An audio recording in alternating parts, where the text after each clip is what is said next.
ಬೈಲಹೊಂಗಲ ನಗರದ ಶಾಲಾ ಕಾಲೇಜುಗಳ ಆವರಣ, ಬಸ್ ನಿಲ್ದಾಣ ಹಾಗೂ ಪ್ರಮುಖ ರಸ್ತೆಗಳಲ್ಲಿ ವಿದ್ಯಾರ್ಥಿನಿಯರು ಮತ್ತು ಯುವತಿಯರಿಗೆ ಕಿರುಕುಳ ನೀಡುವುದು, ಬೈಕ್ಗಳಿಂದ ಕರ್ಕಶ ಶಬ್ದ ಮಾಡುತ್ತಾ ಪುಂಡಾಟಿಕೆ ಪ್ರದರ್ಶಿಸುತ್ತಿರುವುದು ಹಾಗೂ ತ್ರಿಬಲ್ ರೈಡಿಂಗ್ ನಡೆಸುತ್ತಿರುವ ಯುವಕರ ವಿರುದ್ಧ ಬೈಲಹೊಂಗಲ ಪೊಲೀಸರು ಕಟ್ಟುನಿಟ್ಟಿನ ಕಾರ್ಯಾಚರಣೆ ನಡೆಸಿದ್ದಾರೆ.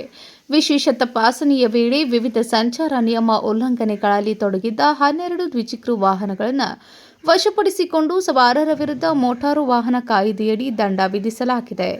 ಇತ್ತೀಚೆಗೆ ಶಾಲಾ ಕಾಲೇಜುಗಳ ಸುತ್ತಮುತ್ತ ಕೆಲ ಯುವಕರು ಗುಂಪುಗೂಡಿ ವಿದ್ಯಾರ್ಥಿನಿಯರನ್ನು ಚುಡಾಯಿಸುವುದು, ಹಿಂಬಾಲಿಸುವುದು ಹಾಗೂ ಸಾರ್ವಜನಿಕರಿಗೆ ತೊಂದರೆ ಉಂಟುಮಾಡುವ ರೀತಿಯಲ್ಲಿ ಯುವಕರ ವಿರುದ್ಧ ನಗರ ವ್ಯಾಪ್ತಿಯ ವಿವಿಧ ಪ್ರದೇಶಗಳಲ್ಲಿ ದಿಢೀರ್ ತಪಾಸಣೆ ನಡೆಸಿದ್ದ ಪೊಲೀಸರು ನಿಯಮ ಉಲ್ಲಂಘಿಸಿದವರ ವಿರುದ್ಧ ಕ್ರಮ ಜರುಗಿಸಿದ್ದಾರೆ. ಈ ಕುರಿತು ಸಿಪಿಐ ಪ್ರಮೋದ್ ಎಲಿಗಾರ್ ಮಾತನಾಡಿ, ವಿದ್ಯಾರ್ಥಿನಿಯರ ಸುರಕ್ಷತೆಗೆ ಧಕ್ಕೆ ತರುವ ಯಾವುದೇ ಕೃತ್ಯವನ್ನು ಸಹಿಸಲಾಗುವುದಿಲ್ಲ.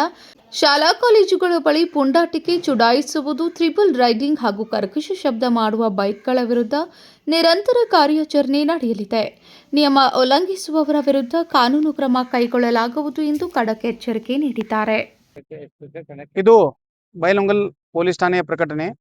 ಇವತ್ತು ದಿನಾಂಕ 17/6/2026 ಈ ಶಾಲಾ ಕಾಲೇಜು ಮತ್ತು ಮುಖ್ಯವಾದ ರಸ್ತೆಗಳಲ್ಲಿ ಹೆಣ್ಣು ಮಕ್ಕಳು, ವಿದ್ಯಾರ್ಥಿಗಳು, ವಿದ್ಯಾರ್ಥಿನಿಯರು ಓಡಾಡುವ ಸ್ಥಳದಲ್ಲಿ ಈ 2 ಚಕ್ರದ ವಾಹನಗಳನ್ನು ತೆಗೆದುಕೊಂಡು ಓಡಾಡಿ ತೊಂದರೆ ನೀಡುವಂತಹ 12 ಬೈಕ್ಗಳನ್ನು ಮತ್ತು ಸವಾರರನ್ನು ಇವತ್ತು ನಾವು 12 ವಾಹನಗಳನ್ನು ಇವತ್ತು ನಾವು ತಡೆ ಹಿಡಿದಿದ್ದು ಇರುತ್ತದೆ ಮತ್ತು ಅವುಗಳ ಮೇಲೆ ಮೋಟಾರ್ ವಾಹನ ಕಾಯ್ದೆ ಪ್ರಕಾರ ಕ್ರಮ ಕೈಗೊಂಡು ದಂಡ ವಿಧಿಸಿದ್ದು ಇರುತ್ತದೆ.